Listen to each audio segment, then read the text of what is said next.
ನಮಸ್ಕಾರ ಎಲ್ಲ Karnataka dot in ವ್ಯೂವರ್ಸ್ಗಳಿಗೆ. IPL ಇನ್ನೇನು ಪ್ಲೇ ಆಫ್ ಹಂತಕ್ಕೆ ಬಂದು ತಲುಪಿದೆ. ಇನ್ನೊಂದು ಸ್ವಲ್ಪ ದಿನದಲ್ಲಿ ಯಾರು ಕ್ವಾಲಿಫೈ ಆಗ್ತಾರೆ ಪ್ಲೇ ಆಫ್ಗೆ, ಅದರ ನೆಕ್ಸ್ಟ್ ಯಾರು ಕಪ್ ಗೆಲ್ತಾರೆ ಅನ್ನೋದೆಲ್ಲ ಗೊತ್ತಾಗ್ಬಿಡುತ್ತೆ. ಹೀಗಿರ್ಬೇಕಾದ್ರೆ RCB ಸತತ 17 ವರ್ಷಗಳಿಂದ ಕಪ್ ಗೆಲ್ಲದೆ RCB ಫ್ಯಾನ್ಸ್ಗಳಿಗೆ ನಿರಾಸೆ ಮೂಡಿಸ್ತಾ ಇದೆ. ನಿರಾಸೆ ಮೂಡಿಸಿದ್ರು ಸಹ RCB ಫ್ಯಾನ್ಸ್ಗಳನ್ನು ಯಾವತ್ತೂ ಸಹ RCBನ ಸಪೋರ್ಟ್ ಮಾಡೋದನ್ನ ಬಿಟ್ಟಿಲ್ಲ. ಪ್ರತಿ ವರ್ಷ ಆ ಸಪೋರ್ಟಿಂಗ್ ಸ್ಟ್ರೆಂತ್ ಏನಿದೆ ಅದು ಜಾಸ್ತಿ ಆಗ್ತಾನೆ ಇದೆ. ಈ ಸತಿ ಕಪ್ ಗೆಲ್ತಾರೆ, ಈ ಸತಿ ಕಪ್ ಗೆಲ್ತಾರೆ ಅಂತೇಳಿ ಪ್ರತಿ ಸೀಸನ್ ಸಹ ಆ ಹೋಪ್ ನಲ್ಲಿಯೇ RCB ಟೀಮ್ ನ ಸಪೋರ್ಟ್ ಮಾಡ್ಕೊಂಡ್ ಬರ್ತಿದ್ದಾರೆ. ಆದ್ರೆ ಈ ಸಲ ಎಲ್ಲೋ ಒಂದು ಕಡೆ RCB ಆ ಹೋಪ್ ನ ಫುಲ್ಫಿಲ್ ಮಾಡೋ ಎಲ್ಲಾ ಲಕ್ಷಣಗಳು ಕಾಣ್ತಾ ಇದೆ. ಯಾಕಂತ ಹೇಳಿದ್ರೆ ಈ ಸೀಸನ್ ನಲ್ಲಿ ಅವರು ಆಡದಂತಹ ಆಟ ಇದೆಯಲ್ಲ ಅದು RCB ಫ್ಯಾನ್ಸ್ ಗಳಿಗೆ ಒಂದು ರೀತಿಯಲ್ಲಿ ಹೋಪ್ ಕೊಟ್ಟಿರುವಂತದ್ದು. ಜೊತೆಗೆ ಟೀಮ್ ಕೂಡ ಹಾಗೆ ಇದೆ, ಒಂದು balancing team. Batting top order ಇಂದ ಹಿಡಿದು ಲೋ ಆರ್ಡರ್ ವರೆಗೂ ಎಲ್ಲರೂ ಸಹ ತಂಡಕ್ಕೆ ಆಧಾರವಾಗ್ತಾ ಇದ್ದಾರೆ. ಅದು ಪ್ರತಿ ಮ್ಯಾಚ್ ನಲ್ಲೂ ಸಹ ಪ್ರೂವ್ ಆಗ್ತಾ ಹೋಗ್ತಾ ಇದೆ. ಇನ್ನು ಬೌಲಿಂಗ್ ವಿಭಾಗ ಪ್ರತಿ ಬಾರಿ RCBಗೆ ಟಫ್ ಆಗ್ತಿದ್ದೆ ಬೌಲಿಂಗ್ ವಿಭಾಗ, ಆದ್ರೆ ಈ ಸತಿ ಅದು ಸಹ ಎಲ್ಲೋ ಒಂದು ಕಡೆ RCBಗೆ ಫುಲ್ ಸ್ಟ್ರೆಂತ್ ಅನ್ನ ಕೊಟ್ಟಿದೆ. ಹೀಗಿರ್ಬೇಕಾದ್ರೆ ಈಗಾಗಲೇ ಒಂದಿಷ್ಟು ಜನ ಕ್ರಿಕೆಟ್ ಆಟಗಾರರು ಮತ್ತೆ ಪಂಡಿತರು ಈ ಸತಿ RCB ಕಪ್ ಗೆಲ್ಲೋ ಚಾನ್ಸಸ್ಗಳು ಜಾಸ್ತಿ ಇದೆ, ಪ್ಲೇ ಆಫ್ಗೆ RCB ಈ ಸತಿ ಖಂಡಿತವಾಗ್ಲೂ ಹೋಗುತ್ತೆ ಅನ್ನೋ ಮಾತುಗಳನ್ನ ಹೇಳ್ತಾರೆ. ಈಗಾಗಲೇ already RCB play off entry ಕೊಟ್ಟಂತೆನೆ ಟಾಪ್ 2 ಅಲ್ಲಿ ಇರ್ತಾರ ಅನ್ನೋದು ಲೆಕ್ಕಾಚಾರ ನಡೀತಾ ಇದೆ.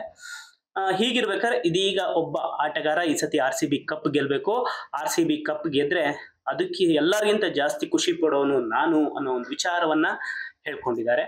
ಅದು ಬೇರೆ ಯಾರು ಅಲ್ಲ, RCBಯ ವಿರಾಟ್ ಕೊಹ್ಲಿ ಒಬ್ಬ ಆತ್ಮೀಯ ಗೆಳೆಯ, ಜೊತೆಗೆ CSK ಪ್ಲೇಯರ್. CSK ತಂಡದಲ್ಲಿ ಇದ್ದಂತಹ ಆಟಗಾರ, ಮಾಜಿ ಪ್ಲೇಯರ್. ಆತನನ್ನ ಎಲ್ಲರೂ ಸಹ ಮಿಸ್ಟರ್ IPL ಅಂತ ಕರೀತಾರೆ. ಅದು ಬೇರೆ ಯಾರು ಅಲ್ಲ, ನಮ್ಮ ಸುರೇಶ್ ರೈನಾ. ಸುರೇಶ್ ರೈನಾ ಅವರು ಈ ಸಲ RCB ಕಪ್ ಗೆಲ್ಬೇಕು, ಅದನ್ನ ನಾನು ಆಶಿಸ್ತೀನಿ ಅನ್ನೋ ಒಂದು ಮಾತನ್ನ ಹೇಳಿದ್ದಾರೆ.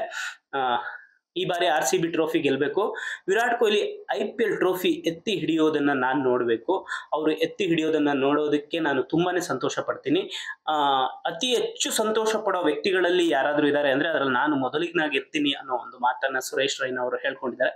ವಿರಾಟ್ ಕೊಹ್ಲಿ RCB ತಂಡವನ್ನ ನಿರ್ಮಿಸಿದ್ದಾರೆ, ಆ ಒಂದು ಸಾಮ್ರಾಜ್ಯವನ್ನ ಕಟ್ಟಿದ್ದಾರೆ. ಸತತ 17 ವರ್ಷದಿಂದ ಗೆಲ್ಲಕ್ ಆಗ್ತಿಲ್ಲ, ಆದ್ರೆ ಈ ಬಾರಿ ಕಪ್ RCB ಗೆಲ್ಲೇಬೇಕು.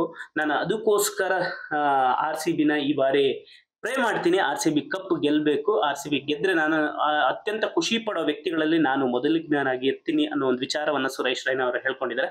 ಇದೇ ಟೈಮಲ್ಲಿ ಇನ್ನೊಂದು ಮಾತನ್ನ ಹೇಳಿದ್ದಾರೆ, ಇದು ಇಂಟ್ರೆಸ್ಟಿಂಗ್. ಆಕ್ಚುಲಿ ಸುರೇಶ್ ರೈನಾ ಅವರೇ ಒಬ್ಬ ವರ್ಲ್ಡ್ ಕ್ಲಾಸ್ ಪ್ಲೇಯರ್. ಹೀಗಿರ್ಬೇಕಾದ್ರೆ ಅವ್ರು ಹೇಳ್ಕೊಂಡಿರೋದು, ನನ್ನ ಮಗ ಏನು ರಿಯೋ ಇದ್ದಾನೆ, ಅವನಿಗೆ ವಿರಾಟ್ ಕೊಹ್ಲಿ ಅಂದ್ರೆ ತುಂಬಾ ಇಷ್ಟ. ವಿರಾಟ್ ಕೊಹ್ಲಿ ಅತಿ ದೊಡ್ಡ ಫ್ಯಾನ್ ಅವನು. ಅವನ ಫೇವರೆಟ್ ಕ್ರಿಕೆಟರ್ ಯಾರು ಅಂತ ಅವನಿಗೆ ಕೇಳಿದ್ರೆ ಅವ್ನು ಹೇಳೋದು ಒಂದೇ ಹೆಸರು, ಅದು ವಿರಾಟ್ ಕೊಹ್ಲಿ ಅನ್ನೋ ಒಂದು ಮಾತನ್ನ ಹೇಳಿದ್ದಾರೆ. ಹಾಗಾಗಿ ಈ ಸತಿ RCB ಕಪ್ ಗೆಲ್ಬೇಕು, ವಿರಾಟ್ ಕೊಹ್ಲಿ ಕಪ್ ಎತ್ತಿ ಹಿಡಿಯೋದನ್ನ ನಾನು ಕಣ್ತುಂಬ್ಕೋಬೇಕು. ವಿರಾಟ್ ಕೊಹ್ಲಿ ಕಟ್ಟಂತಹ ಸಾಮ್ರಾಜ್ಯ ಒಂದು ಸತಿ ಕಪ್ ಗೆದ್ದು ಆ ಒಂದು ಬರನ ನಿಗ್ಗಿಸ್ಕೋಬೇಕು ಅನ್ನೋ ಒಂದು ವಿಚಾರವನ್ನ CSKಯ ಮಾಜಿ ಪ್ಲೇಯರ್ ಸುರೇಶ್ ರೈನಾ ಅವರು ಹೇಳ್ಕೊಂಡಿದ್ದಾರೆ. ಇತ್ತೀಚೆಗೆ ತುಂಬಾನೇ ಸುರೇಶ್ ರೈನಾ ಅವರು RCB ವಿಚಾರವಾಗಿ ಮಾತಾಡ್ತಾ ಇದ್ದಾರೆ. ಹೀಗಿರ್ಬೇಕಾದ್ರೆ ಇದೀಗ ವಿರಾಟ್ ಕೊಹ್ಲಿ ಅವರು ಸಹ ವಿರಾಟ್ ಕೊಹ್ಲಿ ಕಪ್ ಎತ್ತಿ ಹಿಡಿಬೇಕು ಅನ್ನೋದನ್ನ ಸಹ ಸುರೇಶ್ ರೈನಾ ಅವರು ಹೇಳಿರೋದು ತುಂಬಾನೇ ಖುಷಿ ಕೊಡ್ತಾ ಇದೆ. ಸದ್ಯಕ್ಕೆ RCB ಒಳ್ಳೆ ಪ್ರದರ್ಶನ ನೀಡ್ತಾ ಇದೆ, ಟಾಪ್ ಪಾಯಿಂಟ್ ಟೇಬಲ್ ನಲ್ಲಿ ಟಾಪ್ 2 ಅಲ್ಲಿದ್ದಾರೆ. ನಾಳೆ ನಡೆಯುವಂತಹ ಮ್ಯಾಚ್ ನಲ್ಲಿ ಲಕ್ನೋ ವಿರುದ್ಧದ ಮ್ಯಾಚ್ ನಲ್ಲಿ ಗೆದ್ದು ಪಾಯಿಂಟ್ ಟೇಬಲ್ ನಲ್ಲಿ ಟಾಪ್ ಅಲ್ಲಿ ಇರೋ ಜೊತೆಯಲ್ಲಿ ಕ್ವಾಲಿಫೈ ಅನ್ನೋ ಒಂದು ಮಾರ್ಕ್ ಅನ್ನು ತಗೊಂಡು ಪ್ಲೇ ಆಫ್ಗೆ ಎಂಟ್ರಿ ಕೊಡಬೇಕಾಗಿದೆ. ನೋಡೋಣ, ನಾಳೆ ಮ್ಯಾಚ್ ನಲ್ಲಿ ಗೆದ್ದು ಪ್ಲೇ ಆಫ್ಗೆ ಎಂಟ್ರಿ ಕೊಡ್ತಾರ ಫಸ್ಟ್ ಟೀಮ್ ಆಗಿ, ಕಾದ್ ನೋಡೋಣ. ನಿಮ್ಮ ಪ್ರಕಾರ ಈ ಬಾರಿ RCB IPL ಸೀಸನ್ 18ರಲ್ಲಿ ಕಪ್ ಎತ್ತಿ ಹಿಡಿಯುತ್ತಾ? ನಿಮ್ಮ ಅನಿಸಿಕೆ ಅಭಿಪ್ರಾಯನ ಕಮೆಂಟ್ ಮಾಡಿ ತಿಳಿಸಿ.